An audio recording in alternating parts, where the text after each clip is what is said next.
ሄዶ ንክር የመሟስር አበደች። እንግዲህ ለዚህ ጎረቤት አይጠራ ከእንጀራው ላይ ሚጥሚጣው ተነስቶ ምን ሊሰራ መሟስር ይገባል። ማን ይጠራል? ተነስና ውሃ አምጣና ተበርተ ብላ ተነስና ውሃ አምጣ ምናምን ስትለው እሱ ወንዶች አሁን የምነግራችሁን ጨዋታ ማለት ነው በታሪክ እንዳትሞክሩት። ይሄን ጭው ሞክረዋለሁ በትል ነፍስን ሰባተኛ ሰማይ ቤት ነው የምትልከልህ ማለት ነው። እና ቶሎ ጨዋታው ልንገራችሁ። በጣም ነው የሚሞቀው በጣም ማለት ነው ክፍሌ እና በጣም ቆንጆ ጓደኛ ነበረችኝ። በጣም ቆንጆ ናት።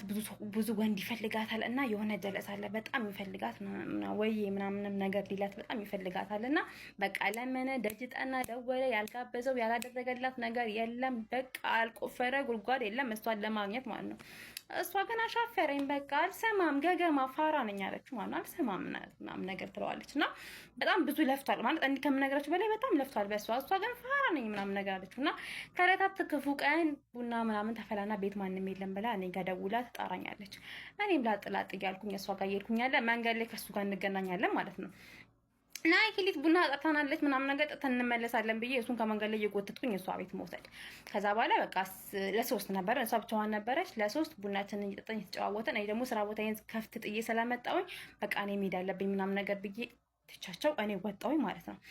ከዛ በኋላ ቡና ቁርሳችን እንጀራ በሚጥሚጣ ነበረ እና ሚጥሚጣ ስለማልወድ እንጀራዋን ነው በልቼ የሄድኩት ማለት ነው። ግን እንደዛ ሆኖ እያቃጠለኝ ነበር የሄድኩት እና በስተመጨረሻም ሁለቱ ሀላል ይገናኛሉ ማለት ነው ቤት እሷ ጋር። ከዛ በኋላ ያው እንደዛም ሆኖ መጠየቁን አላቆመም። ስጪኝ አይነት ነገር ጠየቀ። እሷም ደግሞ ፋራ ገገማ ነኝ አልሰማም አለችው።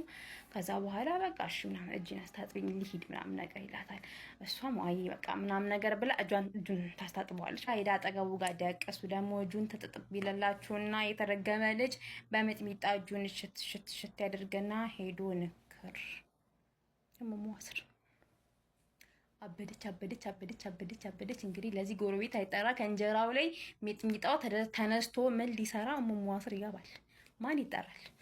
ተነስና ውሃ አምጣና ተበርተ ብላ ተነስና ውሃ አምጣ ምናምን ስትለው እሱ ተነስቶ በጆክ ውሃ ሲያመጣላት እሷ ውልቅልቅ አድርጋ ክፈት ስታደርግ እሱ ድርግም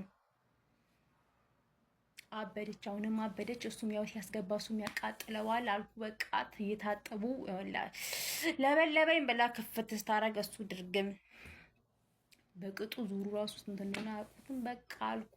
ሚጥሚጣው ሲለበልባቸው እነሱ ሲለባለቡ፣ ሚጥሚጣው ሲለበልባት እሱ ሲለበልባት አደሩ እንደዛው ሲለባለቡ ማለት ነው። ጠዋት አመዳቸው ቡን ብሎ ነው የመጣው እኔ ጋ ማለት ነው።